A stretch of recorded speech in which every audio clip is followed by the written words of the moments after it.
Thanks for kicking things off, Ty.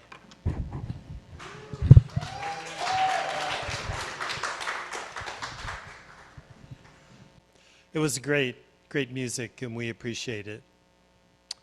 Good morning. So I am the guest, whatever, leader, liturgist, person who's going to be leading the service instead of Lee, who is out visiting his father-in-law. And so, welcome. Good morning, yes. And I'll just say this morning, if you don't mind, whenever you feel like you've heard something good, like Bob's storytelling, please applaud, okay? So this is Applaud Sunday. We don't have it every Sunday, but okay. Let me just ask you a couple questions and we'll keep going. But you need to answer these questions before we keep going, okay? How many of you are growing older? Okay, Bill says he's really growing older there. Okay. Obviously, if you're not growing older, I don't know what's going on with you. But I just have a few quotes this morning that talk about, when I find my glasses, that talk about growing. Yeah, I might need them, Allyson. I had them here. Let's see. They're on my head? What? Oh. Okay. I did that on purpose, okay, just to give you an example of what it means to grow older. Okay. Let's give Jim a round of applause, please.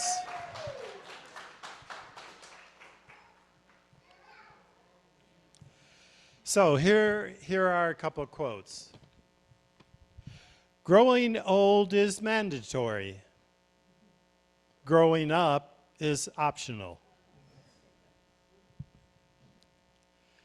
Youth is the gift of nature, but age is a work of art.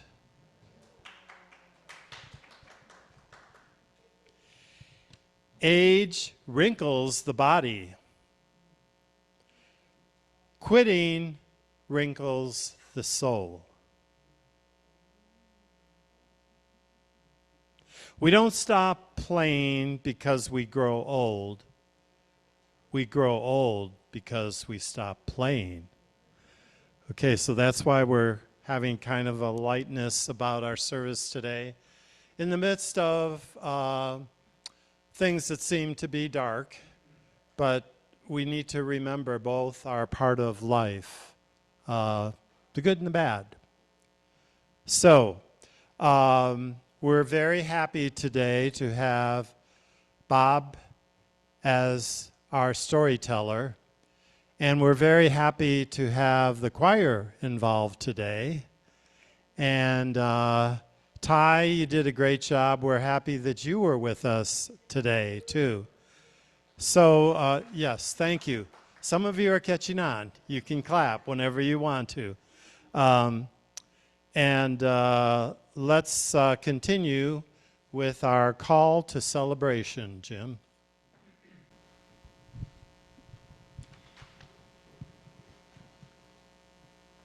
Good morning, I'm Jim, your reader for today.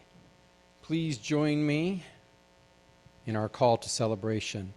As people of faith, we are called to be mindful all with our lives, to be aware of all we have and need, to be awake to the world. As people of faith, we are equipped to take actions, to align behaviors and values, to root deeply in integrity, to bear brave risks together. Let us worship and grow in faith and love. Oh, thank you. And if you're willing and excited to do so, please stand and join in our opening song.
Our reading for today is from Jerome Lamb from The Voice, a North Dakota newsletter. We learn too soon that mortality is the stuff of life. Learn how the young get old, how short a while forever is. It's sad to stand on a hill and one by one see the lights go out around you, and to realize that the paper has begun to yellow before the pencil gets to the bottom of the page. To realize there won't be time enough to get it all done. The chores, the kid raising, the sitting on the porch to watch the swallows dart at dusk. The major work. But there's something reassuring too in understanding that death is nature's way, life's way. It is God's way of letting us know that we were never meant to save the world single-handedly, to keep the sun aloft and this old globe spinning. What we were meant to do, I hope, is fill some small and temporary slot, to give off a little light for a little while and then lie down. I'm comfortable with that, with the notion of being a small voice yapping away at the edge of a large prairie in the northern half of a small planet.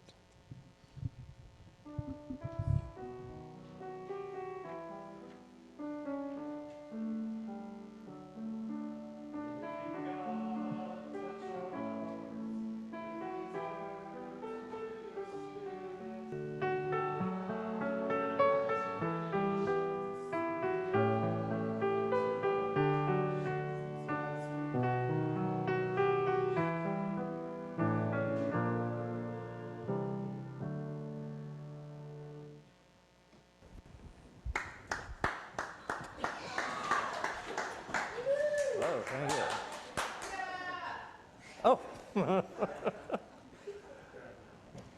Oh. I think I'm on. Yes. This is called Journey of the Spirit. It's my journey of the Spirit. I've talked about this a lot in various places. My story isn't sweet and harmonious like invented stories. It tastes of folly and bewilderment, of madness and dreams, like the life of all people who no longer want to lie to themselves. That was Hermann Hesse. I use a lot of quotes in this because this is how I learned and how I grew on my journey. I was raised in a military family, living on an army base and moving every 2 years. I can only remember going to church during this time in a Quonset hut. Other than being there, I can't remember anything about church or religion. That changed when we moved to Colorado Springs in 1956 and my father retired. He passed the realtor's test after being told that church was a good place to look for customers. So we joined the First Presbyterian Church in Colorado Springs, and this is where I learned about religion, a conservative church. Questions were not permitted. Turn your brain off. I was 12 years old and understood in the Army way of life that I was going to church and Sunday school every Sunday. I didn't read the Bible, but I read about the Bible. I listened to the sermons. With growing interest and questions arose. Then, well, I was an avid reader and I sampled a book by Mark Twain called Letters from the Earth. He was not by any means a believer and enjoyed making fun of religion. One of the most striking critiques appears in Letter 2 when Satan marvels at humanity's concept of heaven. He notes that humans have imagined a paradise that omits what they themselves consider one of life's greatest pleasures, sexual intercourse. Twain writes, Satan finds this omission baffling. Humans, he observes, are obsessed with sex on earth, yet their vision of eternal bliss is a sexless, eternal church service filled with singing, praying, racial harmony, and endless piety. Twain's satire suggests that humans have created a heaven they would secretly loathe, one that contradicts their own natures and desires. I laughed my head off at this. Of course, I still held the image of God, capital G, as an old white man sitting on a gold throne, long hair and beard, and people singing his praises all day and night for eternity. Guess which heaven I prefer? Next, sin. I pondered what sin is. I understand about stealing and killing. Those are true sins. But taking the Lord's name in vain, is that bad enough to send one to hell? My mother once washed my mouth out with soap, ivory if you're wondering, for saying, oh my God, on the way to school. Much later in life, I laughed out loud when Ralph in the Christmas story compared the taste of various soaps that his mother used on him. Then I found a book titled The Living Inn by Stanley Elkins. And wow, it really looked hard at a judgmental God. It's a blistering satire of the afterlife, morality, and divine justice. It centers on a Jewish liquor store owner named Ellerby who was shot during a robbery and finds himself navigating between heaven and hell. Ellerby is condemned for minor infractions like keeping his store open on the Sabbath. He initially ascends to heaven, but God, portrayed as temperamental and self-absorbed, becomes offended by Ellerby's casual questions and sends him to hell. God, after arguing more with Ellerby, relents and puts his body in a hole under a high school bleacher by the football field. Their argument continued, and I love the idea that he could argue with God. Someone else also thought that sin was, well, a hard thing to understand. Are there little sins and big ones? I'd wondered, would I go to hell for a little sin, whatever it might be? For decades thereafter, I'd look over my shoulder after I said, oh my God, or Jesus, that scared me. As you might infer, my parents rarely talked about anything, let alone religion or sex or love or crime. I depended upon these authors that I read that teach me about the world. So Mark Twain, Stanley Elkins, and others. I developed many Jewish friends in high school and was appalled when our minister told the congregation that the Jews had killed Jesus. Right then I thought, wasn't Jesus a Jew? Well, yes. In my senior year, on another Sunday, the minister railed about the song, 100 Pounds of Clay. Does anybody remember that song? Whoa. It took 100 pounds of clay, and he said, hey, listen, I'm going to fix the world today because I know what's missing. Anyway, It was blasphemous, according to our minister. He said, God would not pick up clay and make a woman. Wait a minute. Didn't God actually create Adam out of the dust? Years later, I learned that the word for Adam actually means earth. Adama means earth or ground. And that reflects the Genesis account where Adam is formed out of the dust. In my senior year, I came upon another book, this one written by Robert Heinlein. Now, I'd been reading him for years because he started out writing what was juvenilia, stuff for teenagers. They included rockets and fighting monsters, but this book was different. He wrote Stranger in a Strange Land in the 50s, but it was officially published in July 1961. He said in an interview he wanted it to be banned in Boston, which was still a thing in those days. The novel quickly became a cultural touchstone, winning the Hugo Award for Best Novel in 1962 and becoming the first science fiction book to hit the New York Times bestseller list. The book's title is a direct quote from the King James Bible, Exodus 2:22, and its themes. Free love, religion, death, and societal norms made a defining work of the 1960s counterculture. He posits a new religion that includes cannibalism, that is, eating the dead body of one's loved one, among many other things. I liked it so much I read it 5 or 6 times over the years. And not just for the sexy parts, but for his dissection of religion in the USA. Valentine Michael Smith, the protagonist, is a human raised by Martians, so he comes with a different set of skills. But in a deliberate echo of Jesus, he talks about his immaculate conception. In other words, he was the result of an affair between 2 married people. Heinlein uses this parallel to critique blind faith and institutionalized religion, suggesting that spiritual truth is personal, not dogmatic. He also created an evangelistic church to balance out against Michael Valentine Smith. His point, religion can be both liberating and oppressive, depending on whether it serves human connection or institutional control. One of the characters said, "I've never understood how God could expect his creatures to pick the one true religion by faith. It strikes me as a sloppy way to run the universe."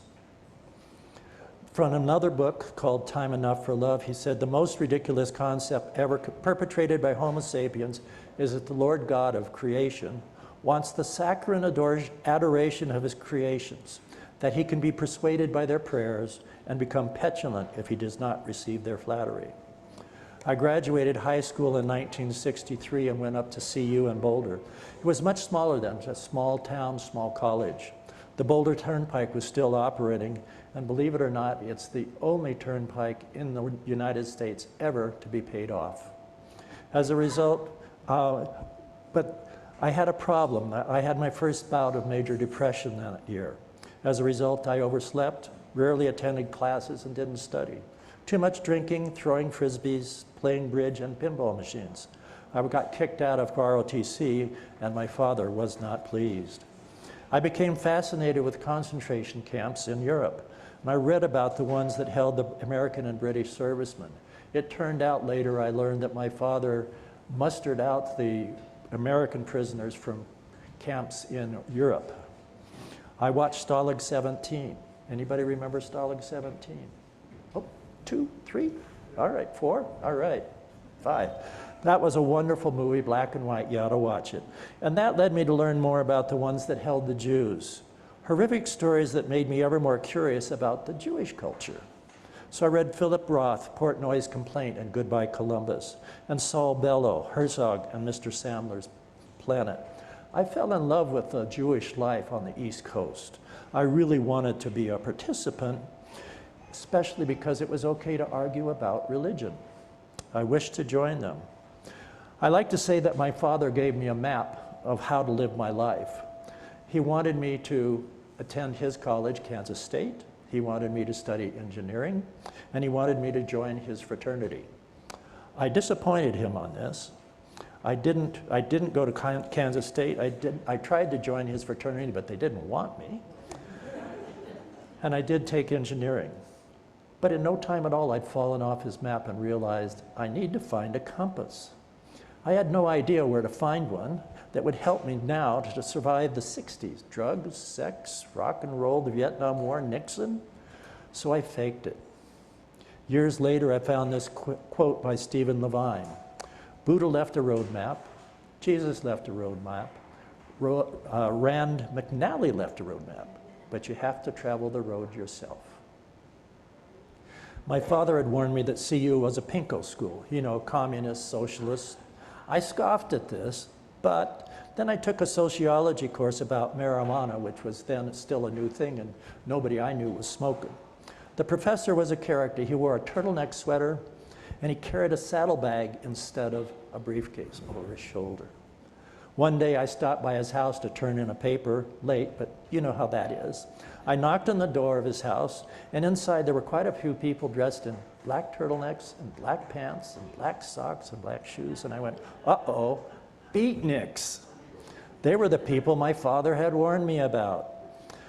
But they didn't seem so bad. They were just sitting and talking, smoking, drinking coffee. I read more fiction, talked with other students, learning about how they viewed life and religion. I attended a Catholic church on the hill. I liked the ritual, the robes, the incense, and the Latin. I was eventually disappointed when the church changed over and did the service in English. I thought, I liked the Latin. It was richer somehow. I had discovered foreign movies that were different and exciting. To no one's surprise but my parents, I flunked out of college. The Beatles came to America. I saw them on a Saturday night on Ed Sullivan. Fabulous. Anybody see? Do you remember? This was just a shock to us. You can't imagine, you young kids, what it was like to see the Beatles. I struggled to find my way. I searched further for a compass. If you wait until you find the meaning of life, will there be enough life left to live meaningfully? I read deeper about the Jewish concentration camps. How could that happen? Where was God? And yet some of them survived. They struggled with their faith, though. Survivors like Menachem Duham's mother felt betrayed. She reportedly said that when she meets God, she won't ask for forgiveness. She'll demand answers. That sentiment echoes through generations, not just grief, but moral outrage. Others, like Duham's father, held on to faith by renaming it. He quoted a Hasidic master, "A God who limits himself to actions that we humans can understand can't possibly be God." That's a hard pill to swallow, but it reflects a theology that accepts mystery, even when it feels unbearable. Then I read Eckhart Tolle. The word God, he's a Buddhist mystic, the word God has become empty of meaning through thousands of years of misuse. By misuse, I mean that people who have never even glimpsed the realm of the sacred, the infinite vastness behind the word, use it with great conviction. Lost my place. As if they knew what they were talking about, or they argue against it, as if they knew what it was they are denying. The word God has become a closed concept. The moment the word is uttered, a mental image is created, no longer perhaps of an old man with a white beard, like I see, but still a mental representation of someone or something outside us, outside of you, and almost inevitably a male someone or something. Neither God nor being nor any other word can define or explain the ineffable reality behind the word. So the important question whether the word is a help or a hindrance is enabling you to experience that toward which it points. While lost in the storms of time and discovered sex, learned that much of what I'd learned on the playground in middle school and high school was not quite true. It turns out especially that the first time you have sex, you can't get pregnant. So at 21, I became a husband and a father. 2 years later, I was divorced. At that time, even if my wife was a serial killer, she was going to get custody. 6 months later, she gave him back, and I was a single father for several years. Then I met Elaine, who was to be my second wife, at a church. Where else? We were at a single parents meeting that I'd heard about, and it was just kind of an instant thing. She had 2 small children, a boy and a girl. She called them Irish twins because they were born less than a year apart. We were in love, and shortly after we got married. The kids grew up, and the older went off to college. Then Elaine was diagnosed with breast cancer, surgery, and then chemo. It was a rough 2 years, but she got better. Then a new diagnosis of ovarian cancer, surgery and chemo, but worse this time. Once I was sitting with her and the administrating nurse who was gowned, gloved, and goggled. And I looked at her and I said, "Why are you wearing all that stuff?" And she says, "This stuff is poison." I was shocked. They put poison in to cure the cancer. I was angry with God for sure about this. The age-old question of why us, why me was ever present. I got mad when I'd see a couple walking hand in hand down the street and wonder, they had no cares in the world. Why had God decided to do this to us rather than them? What kind of God did this? Elaine was good at finding support, and eventually she took us to the Qual Life Wellness Community. It was started by an oncologist who had a patient he loved like a daughter, and when Western medicine didn't work, they decided to look for alternatives. Now, at this time, nobody was looking for alternatives to Western medicine, so he was considered kind of a woo-woo person. The doctors he worked with thought he'd lost his mind when he started talking about diet, exercise, spirituality. At the time we showed up, Qual Life was 2 years old. They ran a 3-day weekend right here at the old Colorado Women's College campus in an abandoned dormitory. I hated the whole weekend, but then I signed up for the family support group. It saved my life, and I was with Qual Life until it too went out of existence. Elaine converted to Judaism as part of her dying process, and we attended synagogue for the last years of her life. Temple Micah at that time shared a building with the Park Hill United Church of Christ. I enjoyed the services, but they did not satisfy my spiritual needs. But I got to argue with the rabbi about religion, and I really liked that. I was still furious with God, but the God that said, "You over there, you're going to win the lottery." 2 people won last night, Powerball, $2 billion. "But you, Elaine, you're going to die and leave Bob by himself." And that was what happened. I grieved long and hard, a lot of anger. She died in 1990, which was 5 months after my parents had died, 1 day apart. A lot to lose in a short period of time. I read all the grief books, but the one that stuck with me was Rabbi Kirshner's "When Bad Things Happen to Good People." I hope you've all at least found that one. I was especially taken with what he said at the end. "I am a more sensitive person, a more effective pastor, a more sympathetic counselor because of Aaron's life and death than I would be without it. And I would like to give up all those gains if I could have my son back. If I could choose, I would forgive all the spiritual growth that the death has come my way because of our experiences, and to what I was 15 years ago, an average rabbi, an indifferent counselor helping some people and unable to help others, and the father of a bright, happy boy, but I cannot choose." He shared that he does not believe in a God that controls everything. God does not cause our misfortunes. That was important for me to hear. Some are caused by bad luck, some by bad people, and some are simply an inevitable consequence of our being human and being mortal, living in a world of inflexible natural laws. People who pray for miracles don't usually get miracles, but people who pray for courage, for strength to bear the unbearable, very often find their prayers answered. Being sick or being healthy is not a matter of what God decides that we deserve. The better question is, if this happened to me, what do I do now? And who is there to help me? I joined the staff at Qual Life and eventually went to graduate school to get a degree in social work. It healed me in many ways. After a few years, I'd witnessed people who were smarter than me, brighter than me, wealthier than me, more athletic, and they all got cancer and they died. That kind of surprised me. And I realized the question was not why me, but why not me? I am not that special. In fact, no one is that special that bad things don't and won't happen to them. Stephen Hawking also said, "For centuries it was believed that disabled people like me were living under a curse that was inflicted by God." Well, I suppose it's possible that I've upset someone up there, but I prefer to think that everything can be explained another way, by the laws of nature.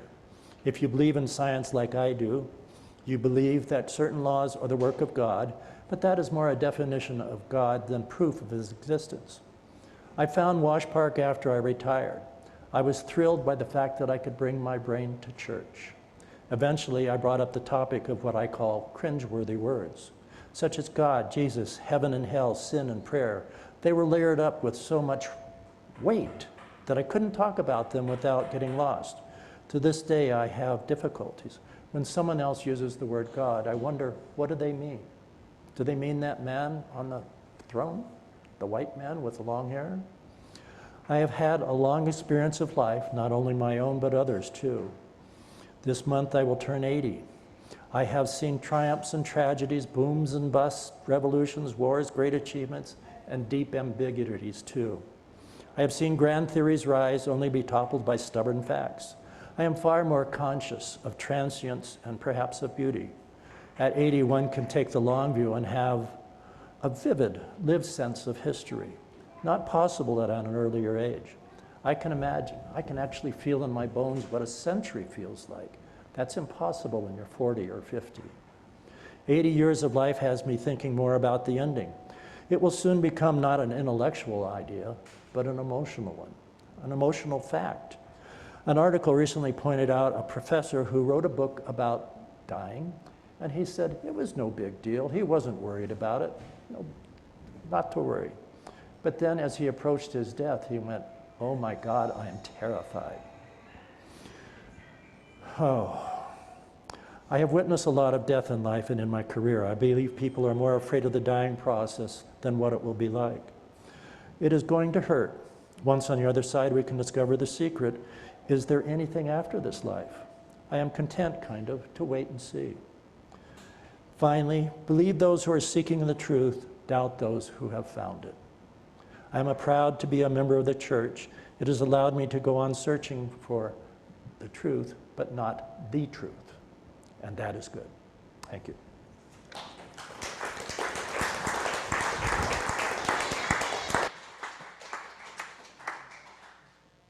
Please join in singing We Are People on a Journey. I'll play through it once since we haven't done this one in at least 5 years. Done it. Yeah, it's been a while.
The offering plate is on the table if you have something that you would like to give.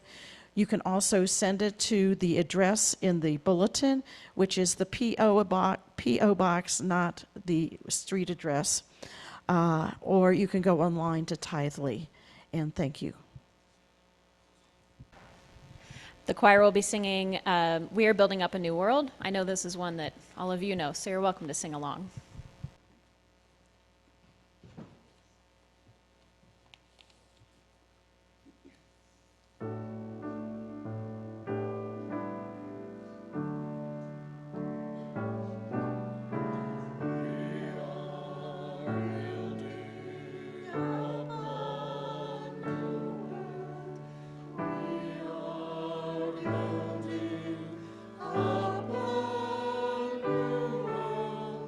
We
Please join me in the prayer of dedication. Holy One, we are all entangled in the grips of capitalism, the cruelty of exploitation, the exhaustion of production. We dedicate these offerings to the work of deliverance for all people, out from under suffering, out from under oppression, out from under scarcity and struggle. May we play our part in making it so that all your people may be at ease. And we say, Amen. Please join me in the closing song and rise if you feel joyful doing so.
Well, while we're all standing, if you wouldn't mind, because I got the mic, I can say, singing happy birthday to my wife, who turned 29 this week.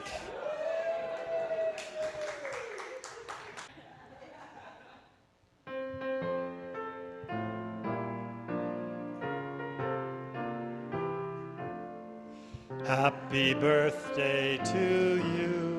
Happy birthday to you. Happy birthday, dear Colleen. Happy birthday to you.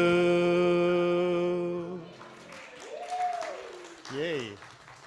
And now, would you join together with the benediction? And the first word, let's go with beloveds, okay? Beloveds, let us go from here in confidence, confident in all the power God has given us, to practice our agency even under threat, to be creative and adaptive in response to struggle. We care deeply and actively for our neighbors near and far, confident in God's companioning presence, go in peace and courage. Amen. Okay. Let us share some sign of care and peace and love and affection with each other.